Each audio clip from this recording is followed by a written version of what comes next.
Hello, good morning, welcome. I am Samuel Trapp. This is International Flavor. You are listening to Damn Radio, coming to you live from the Lake Ozark Real Estate of the Art Studio. Appreciate you being with us today.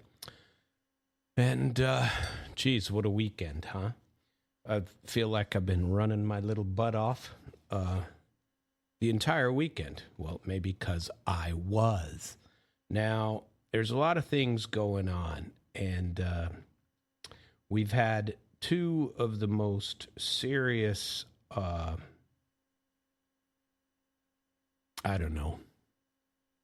drone attacks from the Ukrainian side and missile attacks from the Russian side since the beginning of the, let's call it what the West calls it, just so we feel like we know what it is. Vladimir Putin's unprovoked total war of destruction against the Ukrainian democratic state or something like that. Throw whatever anti-Russia, anti-Putin, pro-Ukraine, and whatever narrative you want to throw in there. Unprovoked war, right? Unprovoked military action against the good people of Ukraine, and Zelensky, is Churchill number 2, as there's one of our guys I listen to all the time gets to refer to him as. And there's been a lot of destruction, and I want to get into some of that. I want to get into some wonderful music that I happen to like. There's another couple of newbies that have come out that I wish to share with you, should that come up. And let's see if there's any good headlines before we get into the goodies that I have in store for you. Where are the good headlines? Let's get there. Apparently, we have hundreds of migrants doing the same thing again, and I'm not sure what pushed it, but this now they're calling it Ceuta. I forget how to pronounce it, but they're calling it again. They have video of it. Thousands are stranded, and following another influx from Morocco that overwhelms local authorities, and hundreds of Moroccan migrants have protested in Spain's North African enclave, demanding asylum as thousands remain stranded in the area following mass border crossing last month. So this was on July 30 and 31. An estimated 72,000 migrants entered, equivalent to about 70% of the population of 84,000. And while most returned shortly afterward, there's 7,000 to 9,000 that stayed there. And the reception centers, hospitals, law enforcement, and it's quite a dispute over the fate of these migrants. The mayor President Juan Jesus Vivas has called for asylum claims linked to this surge to be rejected and for migrants to be returned to Morocco. Spanish Interior Minister Fernando Grande Marlaska backed the hardline approach, saying regular arrivals would not be allowed to remain, reach mainland Spain, or obtain legal status except in very rare cases of extreme vulnerability. Judicial associations are pushing back, saying claims have to be assessed individually and that illegal entry doesn't forfeit the right to seek asylum. Sound familiar? Amid this row, several hundred migrants staged a sit-in at a popular beach on Sunday and urged the authorities not to return them to Morocco. Footage shows protesters waving Spanish flags saying, "We need asylum." The video's kind of interesting here. We Moroccans are protesting without food and water, and we will continue sitting here, one protester said. separate footage shows security forces detaining several migrants on the beach, though it is unclear if they were part of the protest or not. The initial surge came shortly after Spain's Supreme Court ruled that migrants intercepted at sea while trying to reach Ceuta or Melilla could not be immediately deported. Spanish officials accused trafficking networks of exploiting this ruling through viral social media posts falsely claiming the country's borders were open. Another wave of 300 or so migrants attempted to enter on Saturday, but was stopped by Moroccan police, according to state broadcaster Medi One TV. Another 61 Moroccans accused of facilitating this attempt were arrested, said the same broadcaster. Brussels, now multiple EU members, have pinned the blame for the crisis on Madrid and its permissive approach toward migration. Leaders of 22 EU nations have accused Spain of undermining the bloc's security in a letter in August, several calling for the exclusion from the Schengen borderless travel zone. So I don't know if you know this, but a Schengen is the visa that covers all of Europe. So if you get a visa in Spain, you can go anywhere in the Schengen zone in Europe. And so, and all you got to do is get in, one country will give it to you, and then you have it for all of them. And a lot of them dislike this because it means that a migrant can come in from Morocco or somewhere else and just end up in Germany, end up in Poland, end up wherever the Schengen covers.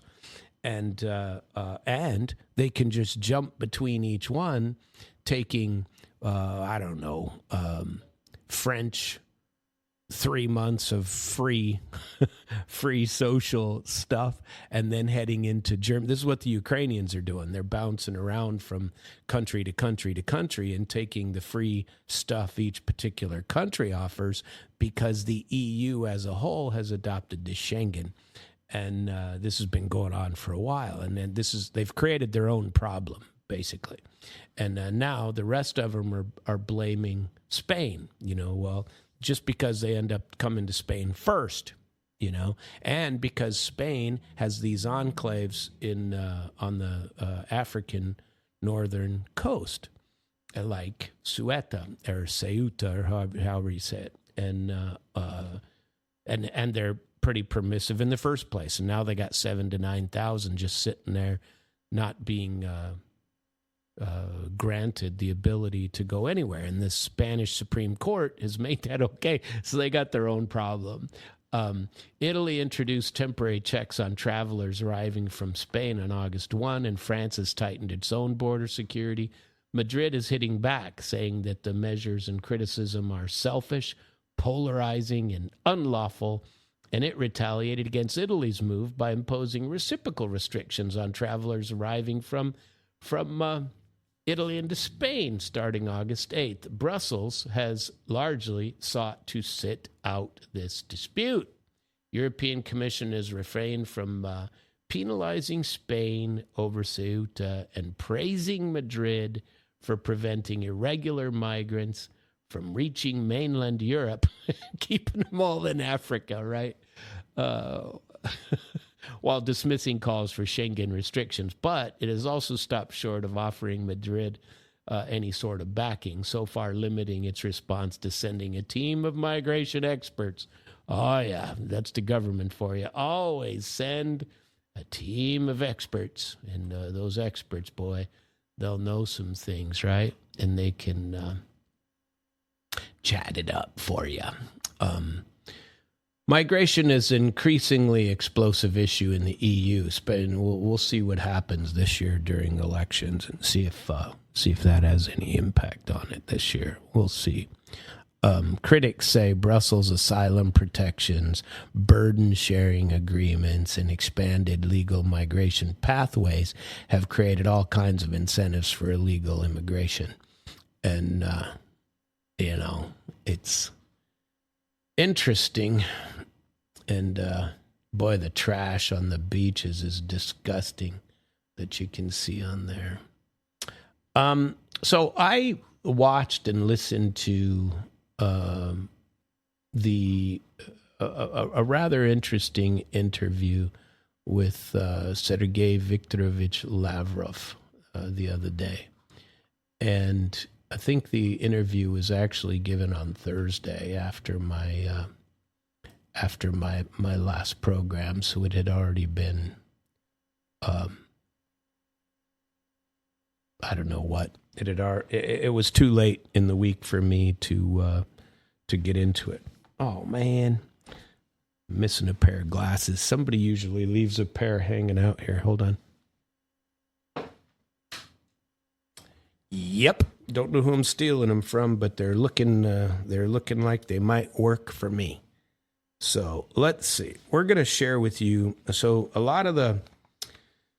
there's been some interesting international events lately. The fact that England has provided the ability for Ukraine to strike deep inside of Russia, allegations that the U.S. is doing the same aren't very well thought of inside of Russia. But Rubio has said some things, and probably I don't want to shortchange Sergei Viktorovich's interview. They even got into a few, I don't know, personal details about him. And let's see if I can come up with this.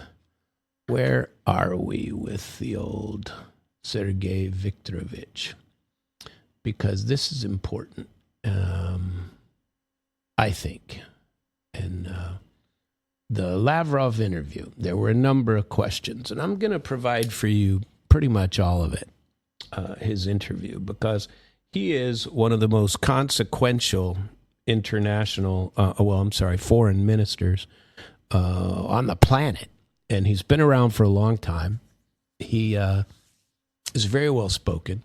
He's extremely consistent, and you can see in watching him recently, you can see I don't know exactly even how to put it, consistent, cynical, cynical is probably not the right word. I had a discussion several weeks ago about what my wife calls being tochny, and it's being exact, and how Russians in general, and I hate, I don't like generalizing, if one is just, you can't, you're not supposed to generalize, but it's far more noticeable in the Russian public than it is with Americans. We're a little bit more free reign, we roll with the punches, more than Russians do. They're a little more wound up for the most part, and they expect things to be a certain way. If they're told they're going to be a certain way, we don't believe we believe that people are selling us something all the time anyway, and it's not going to be what people tell us. The fluffing in sales, where you fluff or you pad what oh gee, this car was owned by one little old lady that drove it back and forth to the grocery store, and that's all put on 10 miles a week. She didn't drive anywhere. That is presumed to be puffing here. Well, in general, if they told you that in Russia, they'd go, that's not what you told me. and that isn't what you said. And we understand that it's just a sales pitch. You know what I mean? But Lavrov was asked, this interview was last week, like the 14th, I think it was. And basically, he gives he's a dry sort of guy. He's humorous if you take it in the dry sort of humor way, but he's very, very consistent. And I wanted to share with you his his interview almost in its entirety here about what he said, because it's interesting. I don't know if any of you know about what has happened in visiting of the Kuril Islands between Russia and Japan, and the uproar it has caused in some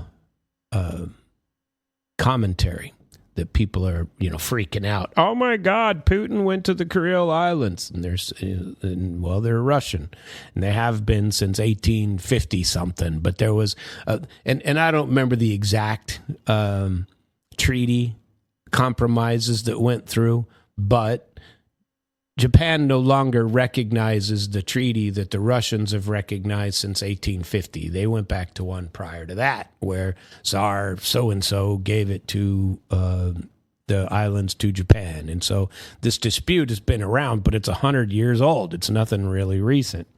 And but everybody wants to call it disputed islands, okay?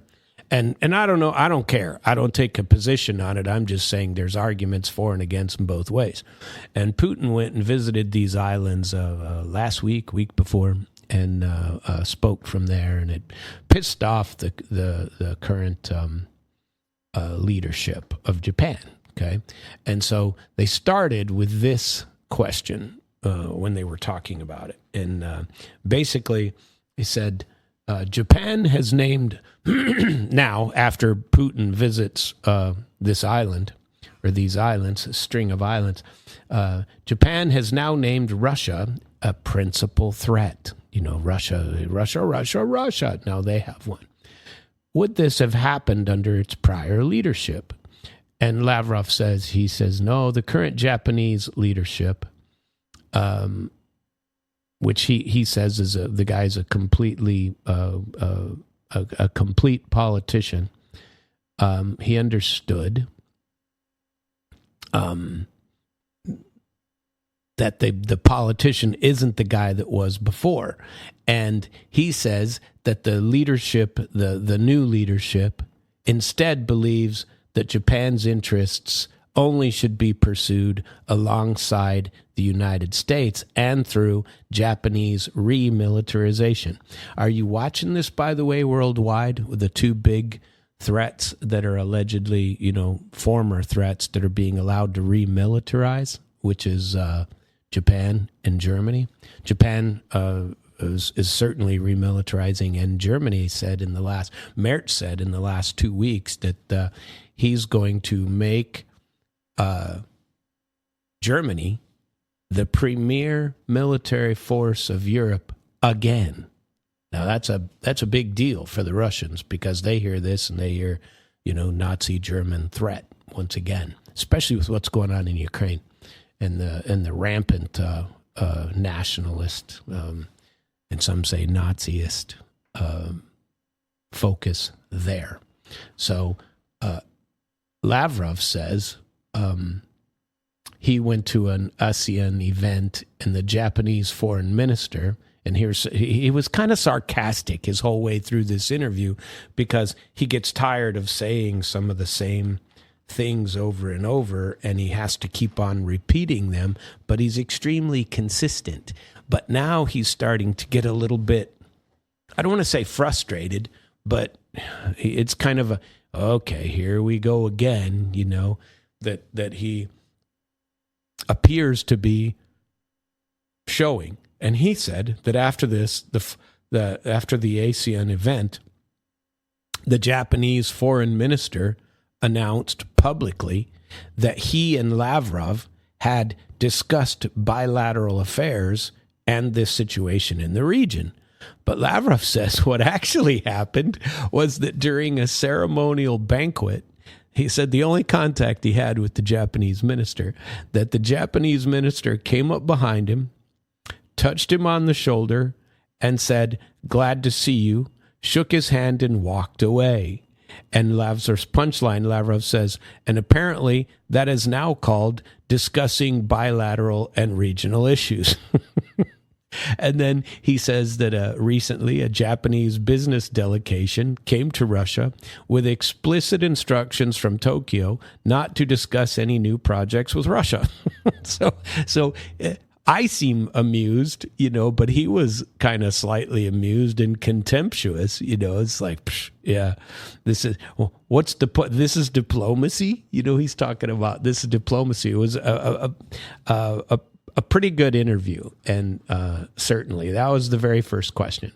The second question had to do with the so-called shadow fleet, right? And many, many people, and I'm not alone in this, many people say the only thing that differentiates the shadow fleet from a real shipping company is the shadow fleet isn't insured by Lloyd's of London. That's they're only attacking ships not insured by Lloyd's of London. So the shadow fleet and what's going on with these is more and more around the globe. People are seizing these ships, selling the cargo, saying they're Russian shadow fleet, and giving the money to Ukraine, and all with completely outside of international law of the sea, but justified because they claim sanctions. Okay, and the only sanctions exist are either EU or United States sanctions. The U.S. seized one or two of these way back when, a year ago or so, but now they're more and more often doing it. Plus, the Ukrainians attacked all over the Azov Sea over the last, within the last 4 to 6 weeks, and destroyed hundreds of ships, upwards of 150, some say almost 200, grain vessels, cargo ships, oil ships in the Azov Sea. And now that Russia is retaliating in Odessa and basically blockading Ukraine's ability to send and receive, they're crying uncle. Well, wait a minute. We need to agree to let each other go. Well, yeah, Russia's going, well, yeah, but you already destroyed all of our fleet, basically, of merchant ships in the Sea of Azov. Why in the world would we agree now? And so that with that as the backdrop and the EU inspecting, as they call it, Russian commercial vessels, calling them a shadow fleet, this lady, the interviewer, said, what's really happening? Lavrov says, the shadow fleet has no basis in international legal rights. And that's true. And it is a made-up terminology invented by the EU. And his argument was that Brussels has transformed its own unilateral sanctions into something it treats as superior to international law. And Russians, don't put up with that. Or don't buy into that. They've so far, for the most part, been subjected to it. And according to Lavrov, vessels that refuse to obey EU restrictions are simply labeled members of a supposed Russian shadow fleet. And then he says European proposals contemplate stopping vessels, inspecting them, seizing the cargo and selling it, and giving the proceeds to Ukraine. He calls this razboy, and he calls it piratstvo. Razboy means robbery, banditry is the literal translation, and piratstvo is piracy. And then he delivers a warning because Putin did this last week. Putin said in an address last week, he said that Russia from now on, he sent a straight warning.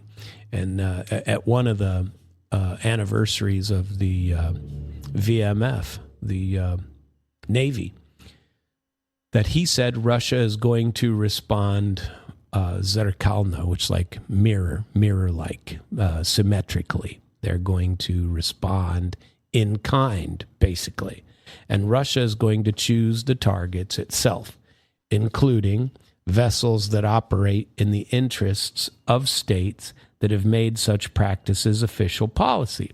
So there was a ship seized, I want to say by Belgium, a month or so ago. So what Russia is saying is that when they can, they're going to seize a Belgian ship. And they haven't said they're going to do it. They said, if this continues to happen, we're going to do the same thing. And we're going to take your ships. We're going to inspect them with our Navy. We're going to seize them. We're going to sell the stuff, and we're going to keep the proceeds. And, we're going to have our own sanctions against you the other way around.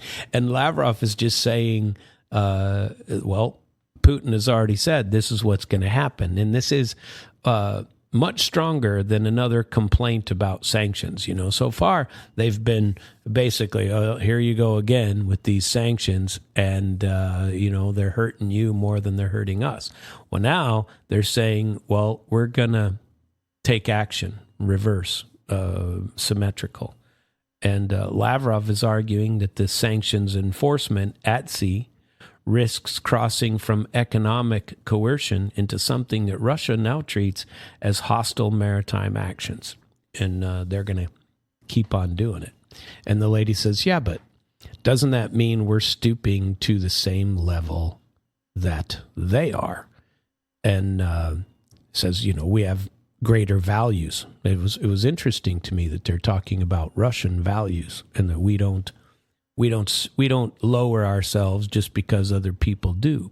And she says, can Russia fight against such opponents without descending to their methods?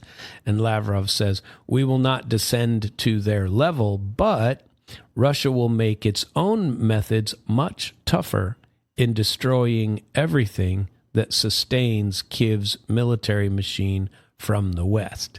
And then he said something. He said, Russia is not going to stop merely because people are calling for it to stop. And Lavrov says Russia will only stop when there is a long-term, reliable, sustainable settlement of the whole process. And he explicitly rejects simply stopping at the existing line of contact.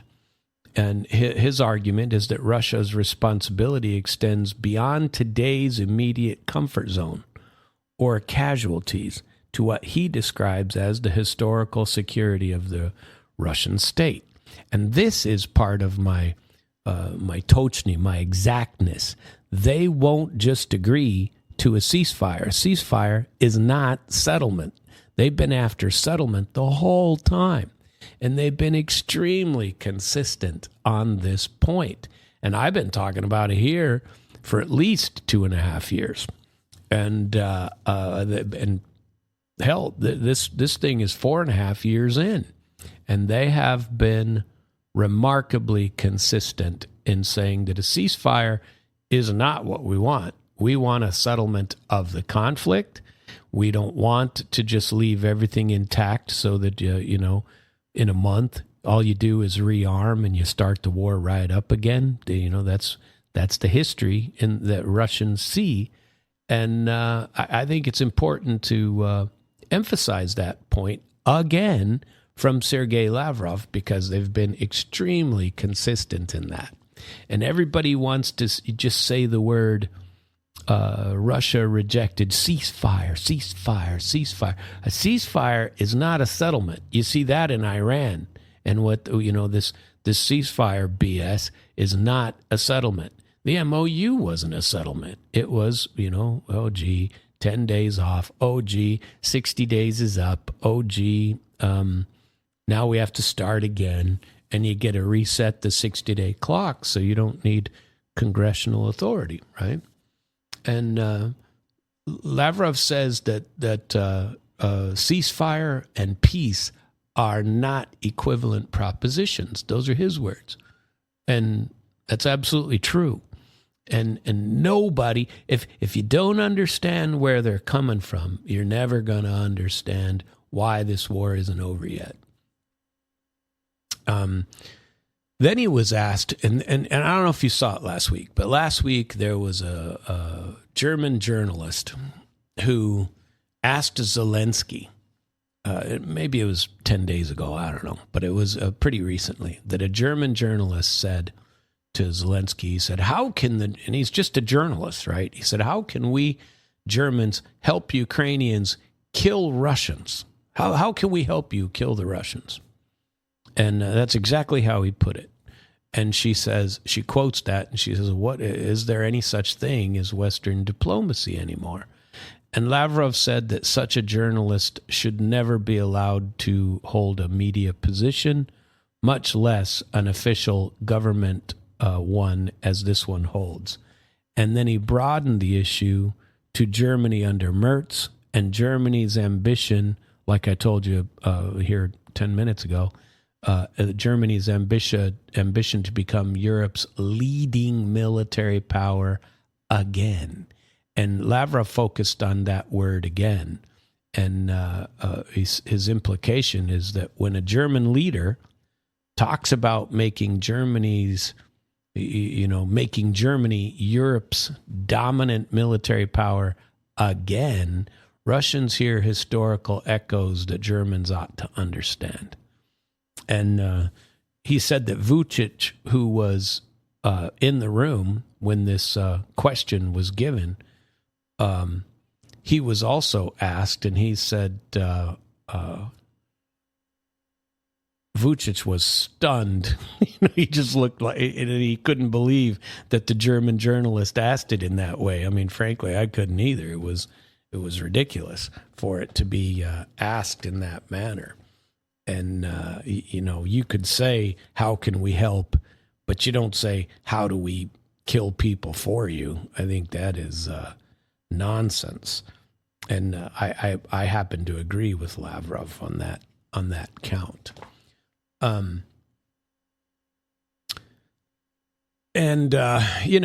That's again one of the points where he was basically sarcastic.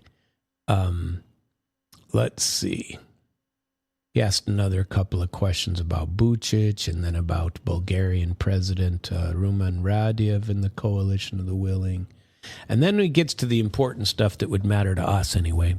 Witkoff and Kushner keep failing to arrive in Moscow, was the question. Can either of them actually influence Trump? And so this part is interesting.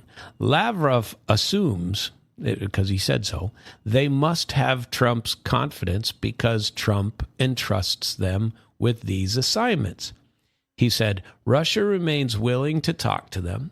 Putin remains willing to receive them. But the question is, what will they come to Russia with? Then he recounts a previous Witkoff mission. And when he talked, and this is pre-Alaska, okay?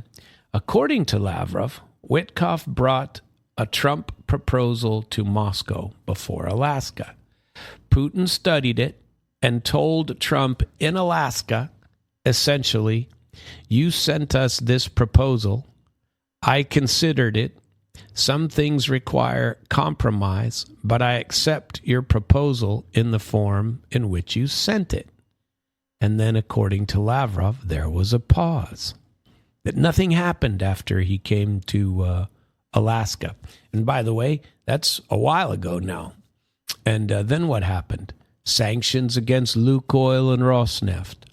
European and NATO leaders, together with Zelensky, all hiked their little butts to Washington to talk Trump out of pursuing any further initiatives. They want this war. Then Rubio says America can't be a mediator because America supports Ukraine. Then Rubio said the opposite. Only Trump could bring Russia and Ukraine together and produce a settlement. And this is the cynical Lavrov. And he lays out this sequence and says, so which America are we allegedly negotiating with? The mediator? The Ukrainian supporter? A sanctions power? The party that's supplying weapons to Ukraine? The party supplying intelligence to Ukraine? Or Trump's personal negotiating channels? Lavrov asked that question just the way I laid it out to you. He goes, who the heck are we supposed to talk to? The contradictions, he just listed them all out and said, well,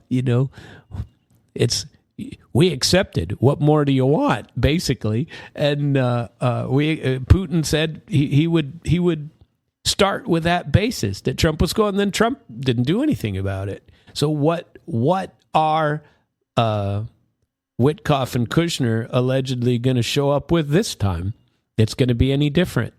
Russia's not going to accept anything less than they already accepted. They've been pretty concrete about that too.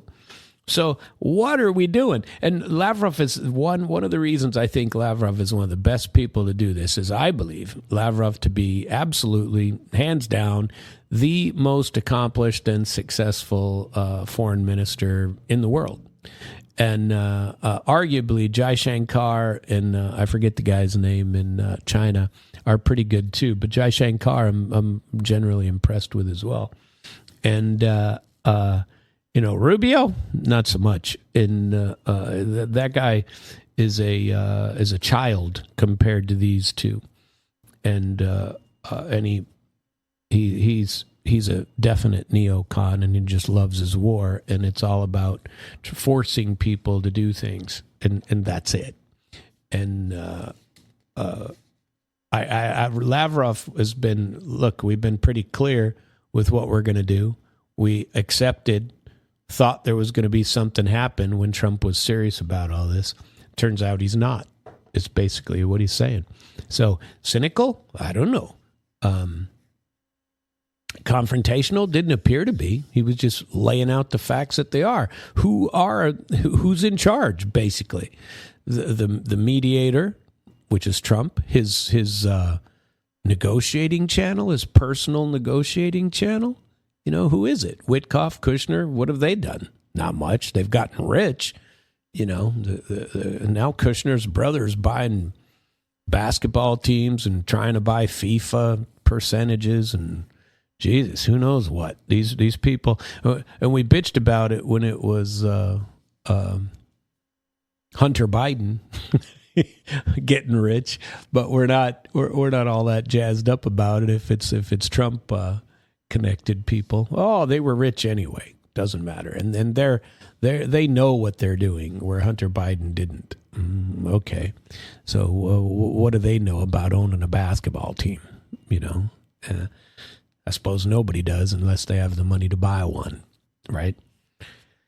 Next question was, why doesn't Russia demand that the United States stop supporting deep strikes inside of Russia before negotiation? Because this is happening. There's no way Ukraine can pull off these deep strikes inside of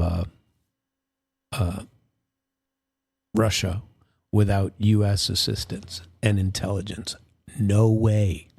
And possibly without Starlink or Starshield, which is the military version, assistance.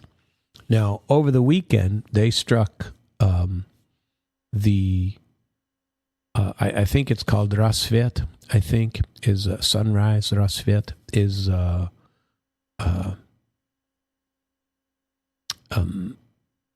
name of the Starlink equivalent in Russia. And the place that manufactures the satellite rocketry to get them into the atmosphere or low Earth orbit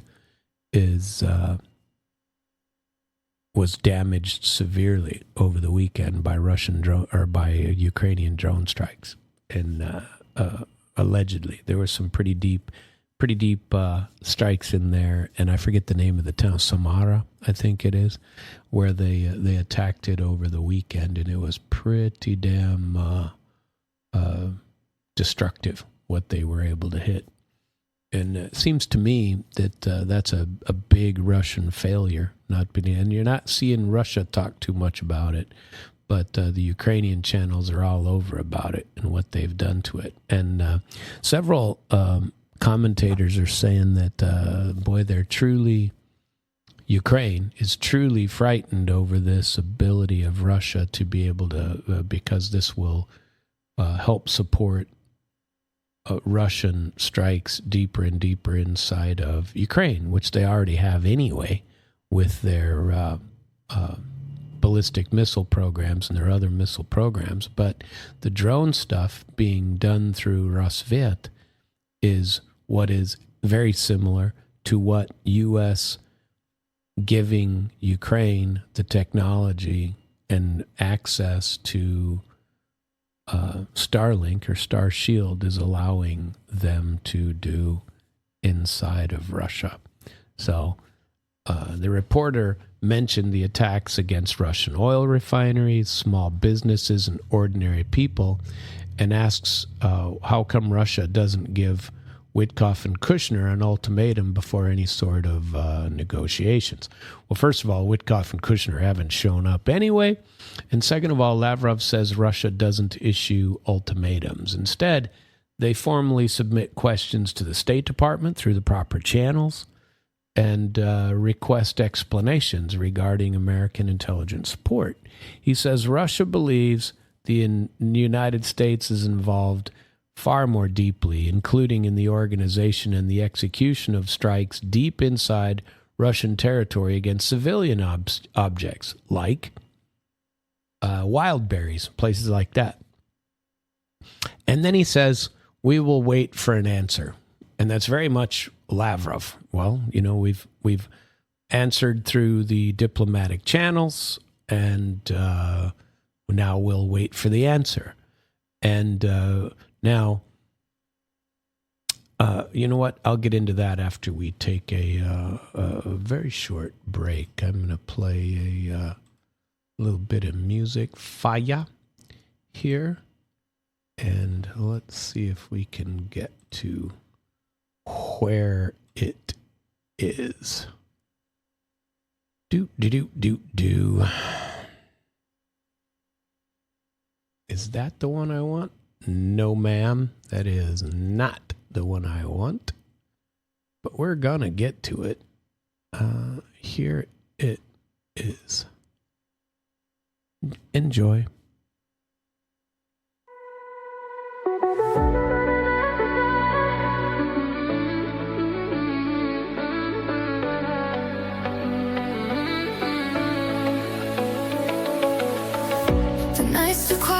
Without your voice, like I never really had a choice. It took the sunshine when you left. Now all I own is what was kept. Every heartbeat says your name, but nothing ever feels the same.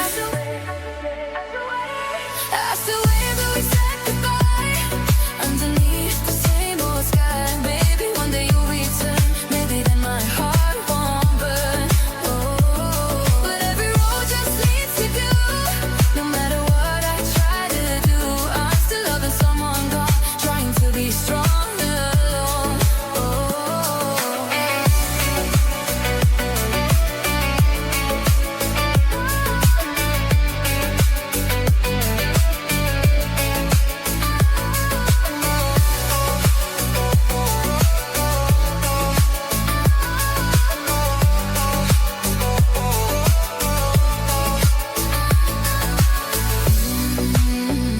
I read on my sit, just again smiling while I hide the pain. Every word becomes a knife, cutting through my lonely life. And this is just a dream, but before I speak up, before I scream. But every morning proves it's true, it's true. I'm still here without. I still wait where we used to stand, holding on with empty hands. The world keeps turning, time moves on, but my heart is still undone. If love could hear us sigh and cry, it would know the reason why. Even if we never meet, you'll forever live in me.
Okay, let's see where we go from here. We're going to finish up on the Lavrov end, but before we finish up with that, I wanted to talk a little bit about, since the mediation allegedly, that Russia is allegedly being told to wait for Witkoff and Kushner.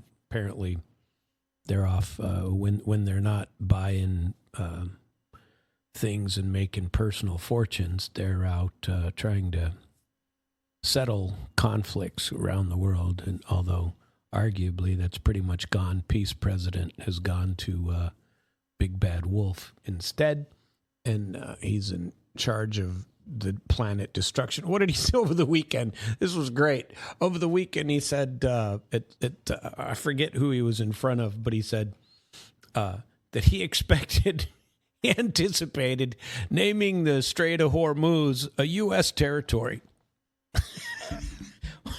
Yeah, international law, the sea be damned. That's a U.S. territory. I'm taking it, and if put me in coach wants to take Cuba, well, let him, and we can install Marco Cubio as the guy in charge of Cuba. QBO, get it? That was humor. That was a joke. So, and only put me in coach can install Cubio as the president of both Venezuela and Cuba. And we'll just put blockades out wherever we want in contravention of the international law of the sea. None of that matters as long as Witkoff and Kushner get to buy basketball teams and FIFA percentages. This is how it goes. And by the way, this isn't part of Lavrov's deal, but Trump's, remember when Trump first took office, it was all about, hey, my war, it's Biden's war. Well, I don't think that's true anymore, especially with given that now Biden, for his part, resisted heavily giving Zelensky, the Green Goblin and crew, ability to strike deep inside of Russia, intelligence, attackums, anything, any of the United States technology, or making it clear that jumping into deep strikes inside of Russia means the U.S. is helping. Or England, but England has the same intelligence that the U.S. has. They're using U.S. stuff. They don't have their own stuff, They do, but nowhere near that. We share with NATO, and so NATO is sharing with Ukraine, and Ukraine is using that shared intelligence to attack deep inside of Russia. So the smartest move would have been, as I've been very consistent in saying, for Trump to back the hell out, and it looked like he was going to for a little bit. I know there's no personal like of the Green Goblin from the Trump side. He used to be fond of saying, I inherited this war, it's not mine, but I inherited the war. He could still say that. It's not his war, but that's different from saying, I bear no responsibility for what my administration subsequently chose to do in that war.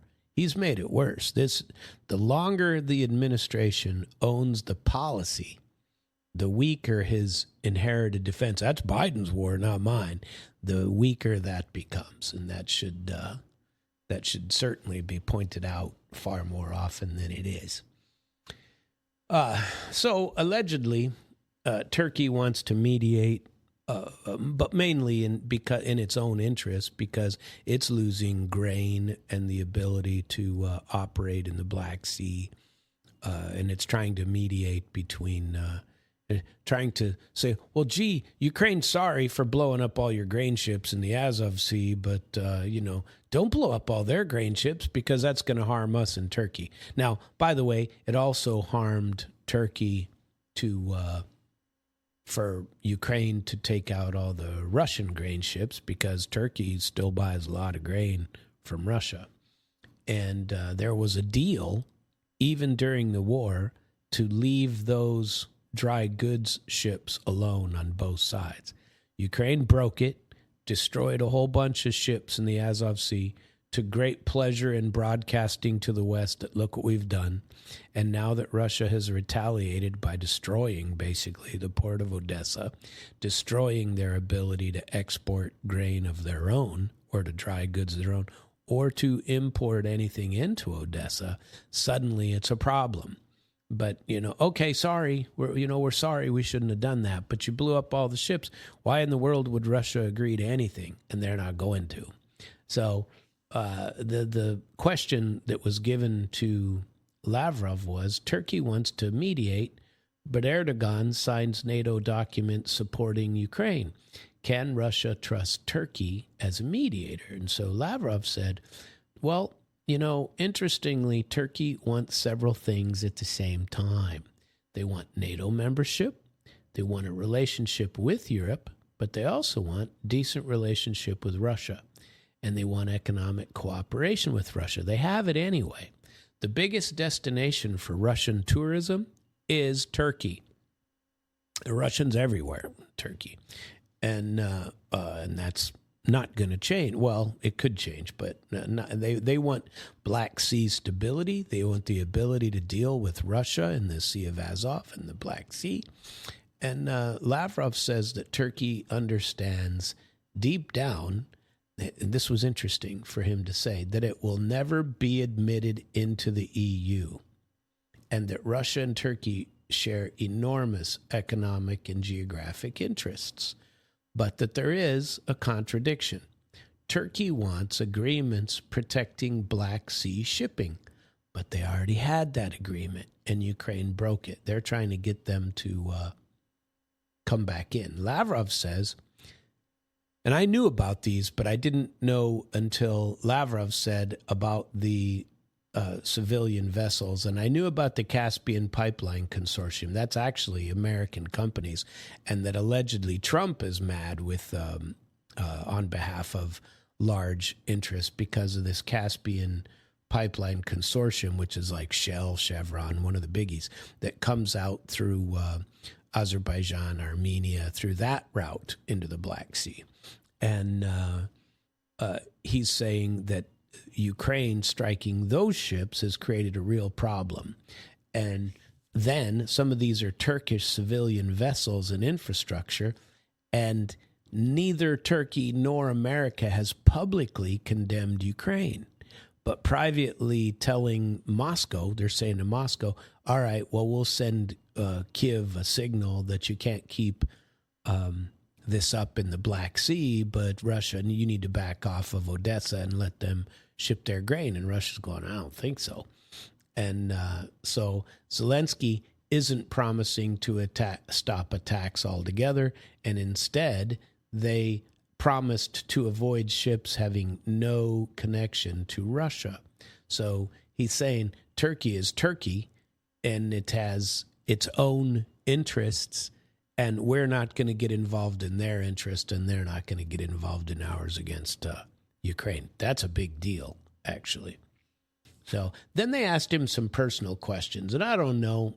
I was interested in it, but I'm not so sure anybody else would be, because I happen to like him, and there were and so I'll skip those 3-4 questions. And he said the final question was this: Russia is going through a difficult period right now, and people need strong words and leadership.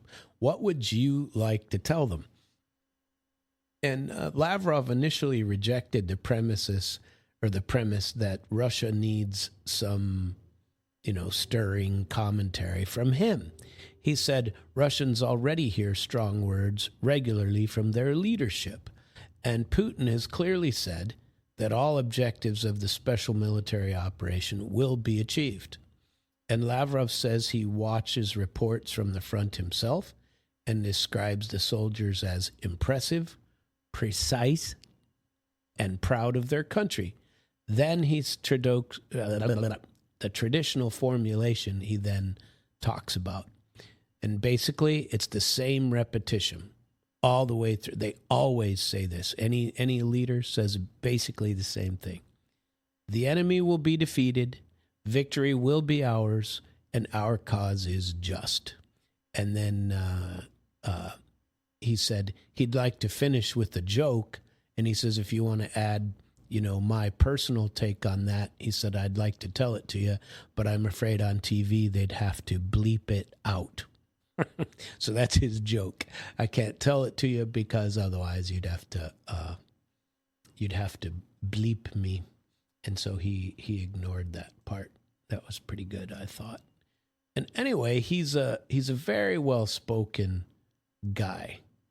And I like listening to him because I think he matters almost as much as Vladimir Putin when you're talking about it. I watched another Panchenka video, and that's that Diane Panchenka who has been throttled and beat up by YouTube. Got rid of her 2 million followers, and now she's just starting to come back. They let her open a new channel, and it's pretty interesting. Why let her open her new channel but not let her have her old channel? So it's okay to have a small influence, but not a large one. And I wanted to talk a little bit about this because throttling is rampant on Western media. So I was in putting together the stuff for this morning on these links. What I do is I watch several programs, and I like to watch them. Like last night, I watched an evening, Voskresny, Sunday evening with Vladimir Solovyov. And it's always 2.5 hours. And I, most of the time, watch all of it, but only on Sundays. It's on every night, but I generally only get to it on Sundays. And Sunday's a little bit different than the rest anyway. It's more comprehensive. And then I've started watching something called First Sevastopol, Channel 1 Sevastopol, basically. And Channel 1 Sevastopol has a 2 times a day, like a 6 a.m. and a 6 p.m. Broadcast, about 30 to 45 minutes, depending on, content. And then they have a whole bunch of little 15-minute segments by certain experts on this and on that. And they talk about various things. And I don't want to say the channel is new, but it's new to YouTube, okay? And so they've started broadcasting on YouTube maybe 3 months ago, not that long ago.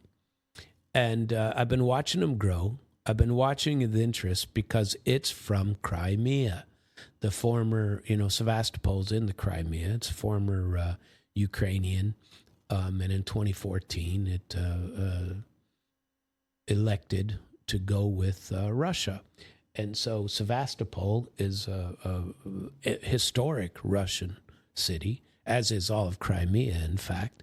And the Russian Navy's big down there. Russian travel big down there on the Black Sea.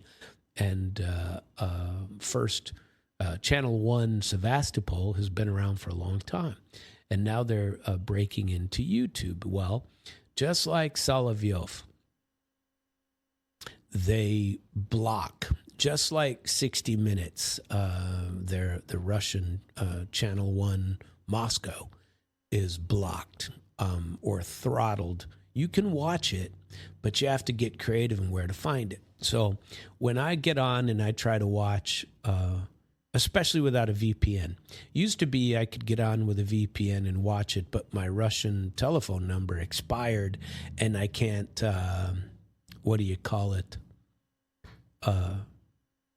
two-step authentication to my Russian number any longer because that number expired. I didn't renew it when I was there last year in about 3 months, and I'd had it for a while. I didn't know it would just crap out on me, and the payment comes off of my Mir card just like, it's supposed to. But apparently, since I'm a foreigner, I don't get to keep it for that long, right? And I can't have Russian number. So I have to get a new one when I go there next time. I doubt I'll be able to have the same Russian telephone number, which has created a problem with me being able to log into Russian internet, which is Yandex. Here we have Google, there they have Yandex.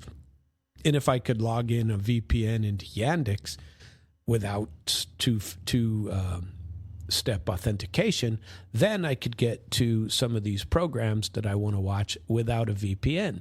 Well, with a VPN, and then maybe download them and use them. But I'm unable to do that through YouTube because YouTube throttles the hell out of them. And one of the big parts of this is the I suppose one of the most,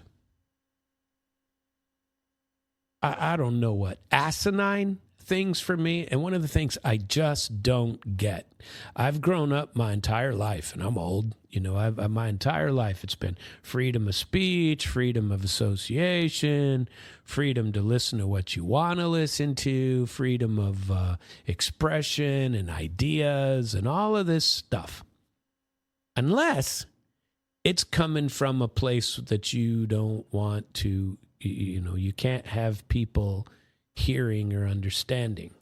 So these are real issues.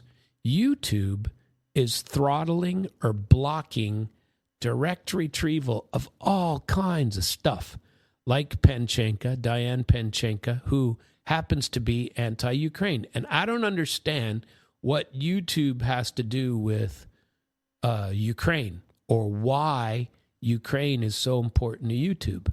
But there are other topics too. But you can't go out and necessarily, without hard work, find something that is either pro-Russian or anti-Ukrainian, one of the two. They get rid of people like that. And even on a show-by-show basis, if you have a particular show that's just one show that's pro-Ukrainian, eventually, pro-Russian instead of pro-Ukrainian, they're going to block it.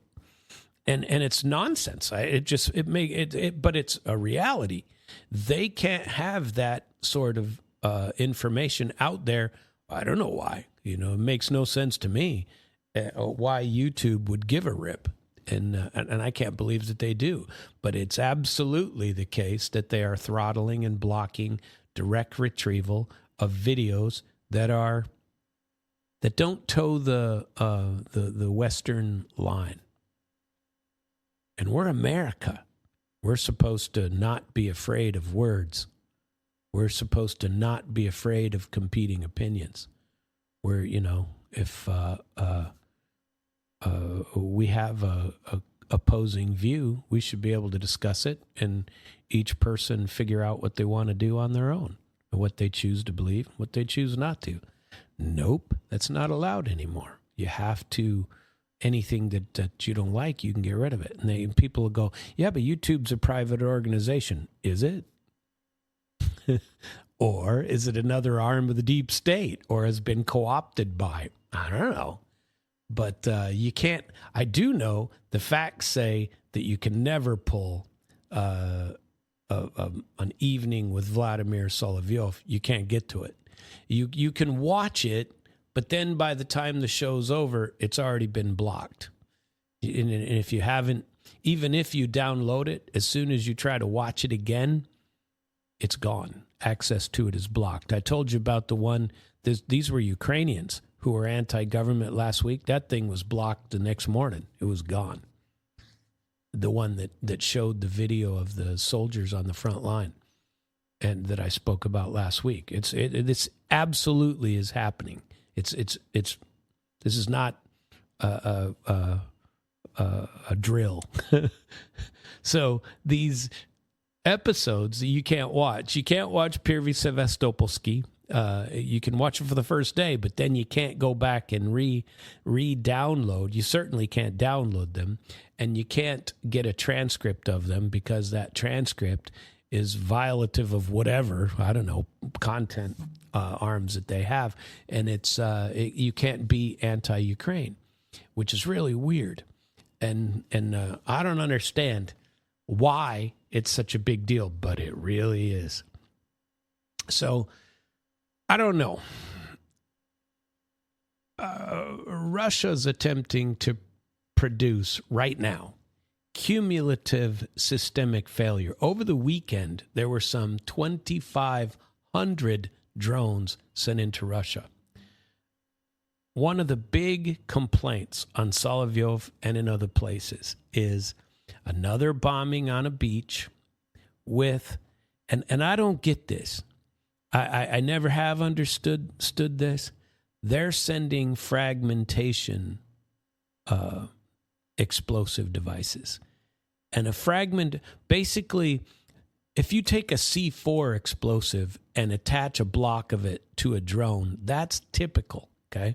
They're flying these drones deep inside of Russia with a block of C4 attached to it, and then the block of C4 will explode in a wild berries facility, start the whole thing on fire. Those are for the destruction of objects, of infrastructure, of pipelines, of buildings, of, I don't know, bridges, whatever, even a locomotive, but those are not for the destruction of personnel. What is for the destruction of personnel are fragmentation grenades. And the best way to outline a fragmentation explosive is as follows. Take a larger, because it's lighter, a larger block, the size of a block, call it double the size of a block of C4, fill it with 10 to 15,000 BBs, steel balls, right? Little tiny ball bearings, and have those explode over a crowded beach. You're not trying to blow up any building. You're trying to maximum damage people. That is what is happening. And they've done it over beaches. They've done it in resort swimming pools, where a Ukrainian drone flies in and detonates fragmentation devices to maximize the destruction of people, women and children, families that are vacationing in Crimea or on the beach or at other places. And it's been done repeatedly. And that is what is going on. And that is disgusting in my mind. I don't agree with that. And I can't imagine anybody else would either. I've been trying to figure out, because I see the end of the war approaching myself. And I believe a lot of other people that are familiar with the realities of war are that Russia is approaching its objectives. They're at Slavyansk and Kramatorsk. They're on the doorstep, and when they get those, arguably the larger portion of the objectives of the special military operation are met. Now, right now, with the change in what's going on in Odessa and all the way up to Transnistria, which comes off of Moldova, I think there's a likelihood that it'll continue until they take Mykolaiv and Odessa as well. I think it'll expand to that and cut Ukraine off from the Black Sea entirely, so that Russia doesn't, so that the permanent settlement is far more likely if Ukraine is cut off from the sea. Unless Ukraine's going to spend the rest of its days doing nothing but sending drones into Russia, as if that's going to change something. It's not going to. And I believe that as we get closer and closer to the end of the initial objectives of the special military operation, that I'm trying to figure out on my own, how does this war actually end? And Is Russia attempting to produce a cumulative systemic failure in Ukraine rather than any sort of spectacular battlefield breakthrough? I think that's partially true because Russia is heavily bombing Ukraine every single night. The story is Ukraine sending 1,000 drones into Russia each and every night. But Russia's sending 1,000 drones into Russia with the vast majority being shot down, and Russia sending in 100 to 150 missiles, none of which are being shot down because Ukraine has no remaining air defenses. Those are a completely different story. First of all, a block of C4 doesn't do what a missile can do coming from Russia, right? So the destruction in Ukraine is far worse than any destruction being thrown out in Russia. But all you hear about is the Russian destruction. You don't hear crap about what's gone on in Ukraine. You don't hear about the logistics nightmare of Ukraine. All you hear is Fox News. There was one over the weekend. In fact, I was like, Jesus, what the hell? What a bunch of lies. They get on there and go, look, and all they talk about is, look at Ukraine striking deep inside of Russia. That's it? You're not going to say anything about the opposite side? Not a word. Not a word. That, oh, by the way, there is zero air defense in Ukraine anymore. I mean, none. And Russia's hitting anything they want to hit.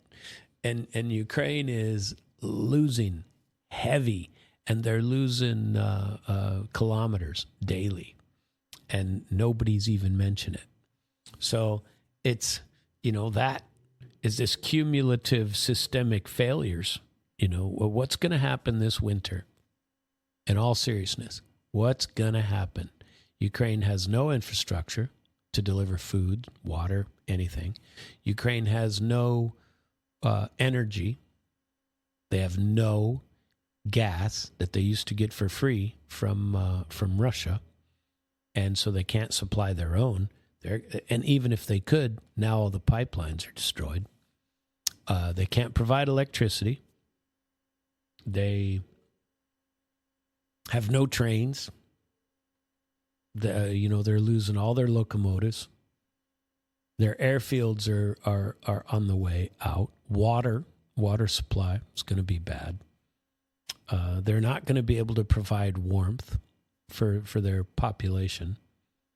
There are many, many, many negatives that are going to come out in this winter. And the colder, and it gets cold quick over there. And when it does, I'm interested in seeing what happens then.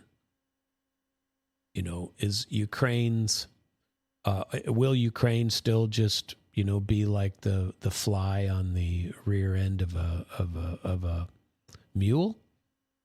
This drone campaign, is it going to change the strategic balance?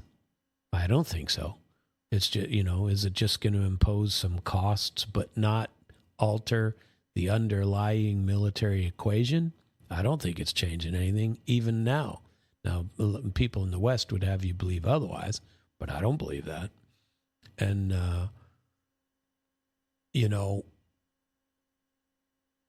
Russia had shared through Putin, as I discussed in the Lavrov segment, about the Alaska settlement that Trump offered through Witkoff and Kushner a year ago, prior to the Alaska, was acceptable negotiated outcome. Wasn't Russia's favorite, but it was acceptable.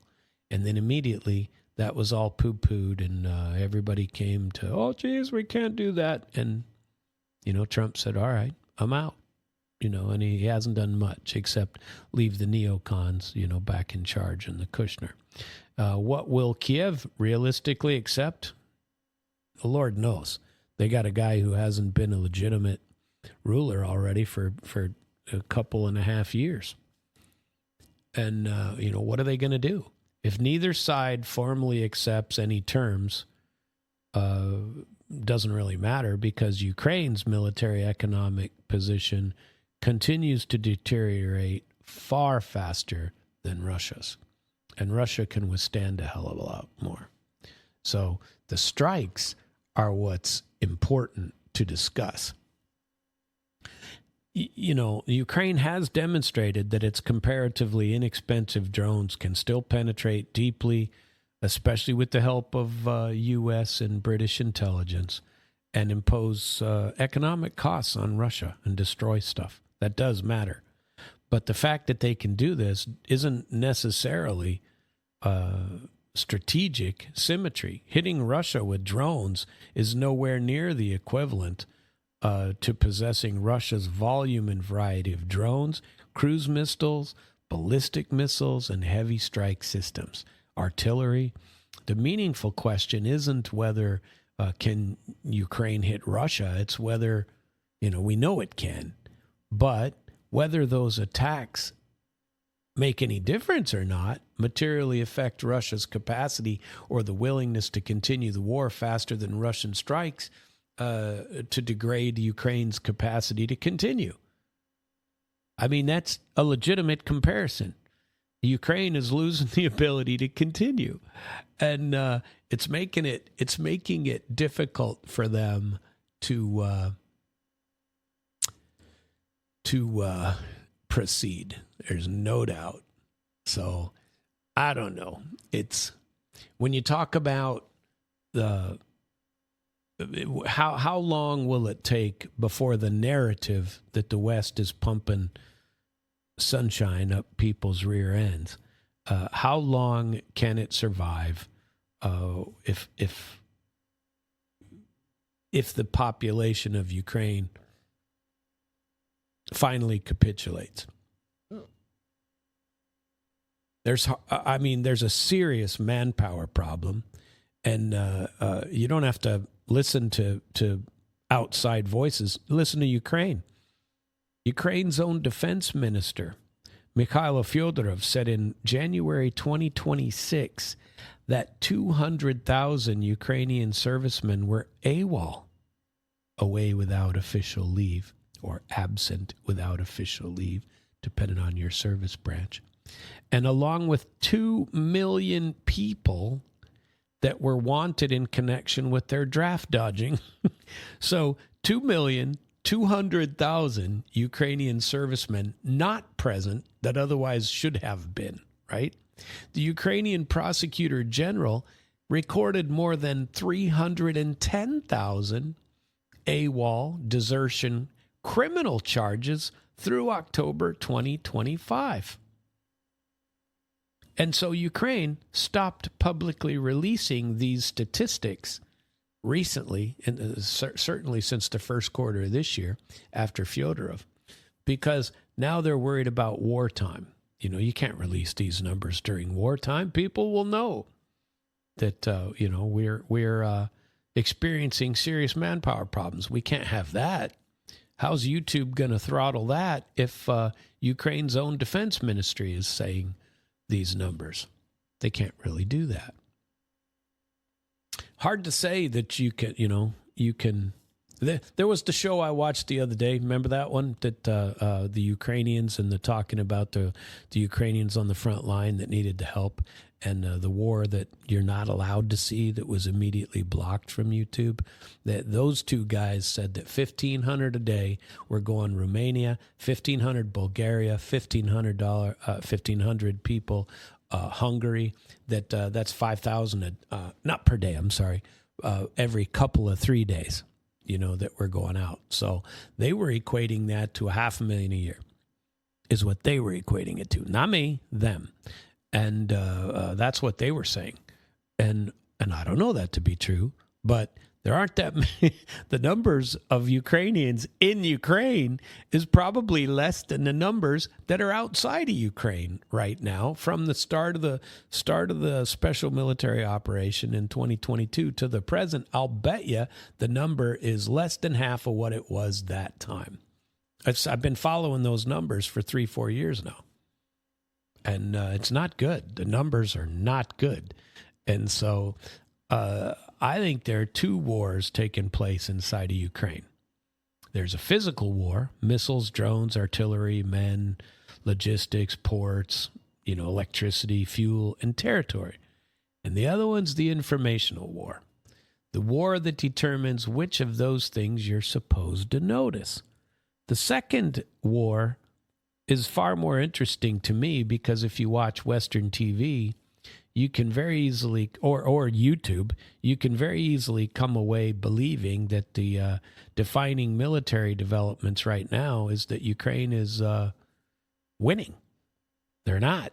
They're sending drones hundreds of kilometers into Russia. Those attacks are very real. They're not imaginary. They are causing damage. Russians are killed with fragmentation grenades. Industrial installations are being hit. Refineries, logistics are being attacked. Moscow and other cities are having to deal with the reality of war.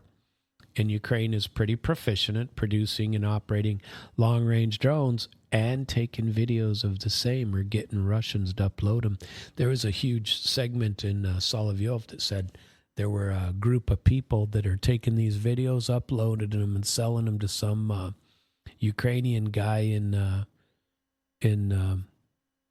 Italy, and they want those people to be charged with felonies for selling this data to Ukrainian national in Italy for money because they're using that as part of the damage assessments and stuff like that. And all these things matter, but there's a bigger question that nobody seems to be interested, at least in the West. Does it matter, any of this stuff, to the real outcome of the war? That's an entirely different question than what is being presented. Burning Russian warehouses, make a great TV picture. Destroying a Russian refinery could be a nice headline. A drone arriving in Moscow is a psychological impact, Now, you'll never see, except on Russian TV or Ukrainian telegram channels, you'll never see publicly that they are using fragmentation grenades over beaches because that's not popular. You can't do that. People wouldn't like that. Wars are not decided, though, by which side produces the most dramatic television pictures on Monday morning. Wars are decided by whether a side retains men, weapons, industry, logistics, economy, and the political cohesion necessary to keep on fighting.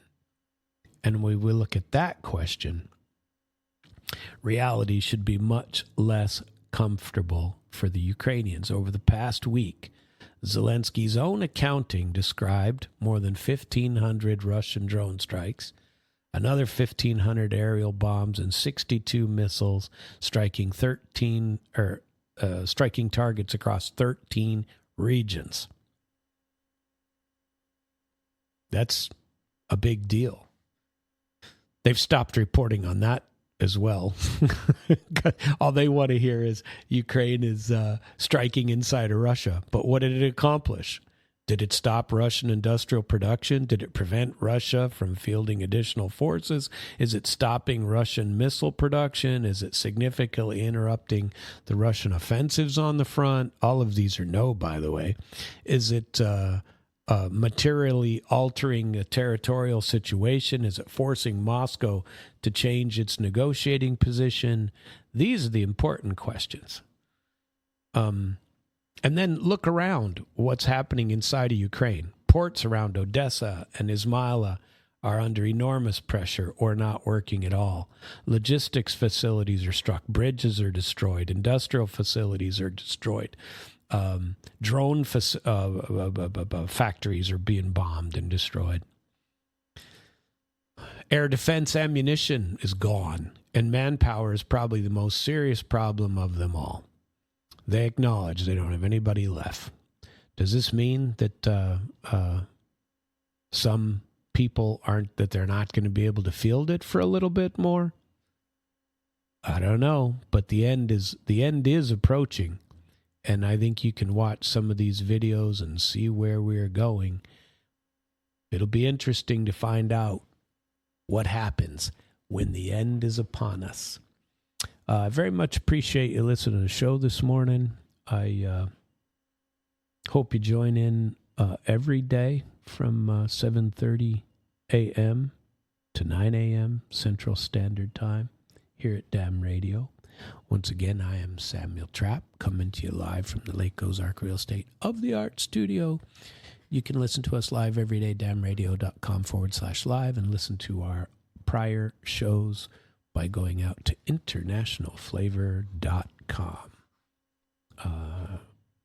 Thank you very much for joining us, and have a very good day.